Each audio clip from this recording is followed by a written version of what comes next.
Hello friends, কেমন আছো তোমরা সবাই? আশা করি সবাই খুব ভালো আছো। আমিও খুব ভালো আছি। আজকে দেখো সকাল সকাল জিমে চলে গেছিলাম।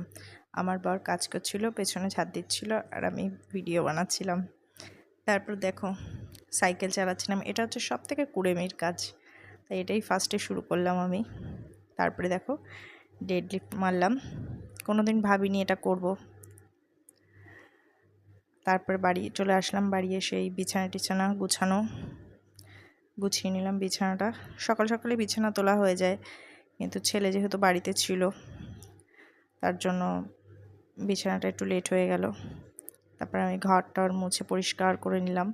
সকাল সকাল ঘরটা মুছে নিলে পরিষ্কার পরিচ্ছন্ন দেখতেও খুব ভালো লাগে। ঘরটার পরিষ্কার থাকলে সব কিছুই ভালো লাগে। তারপর আমি ঘরটার মুছে পরে রান্নার কাজে লেগে পড়লাম। আজকে যেহেতু নিরামিষ আমাদের, তার জন্য একটু লেটই হয়ে গেল রান্না করতে।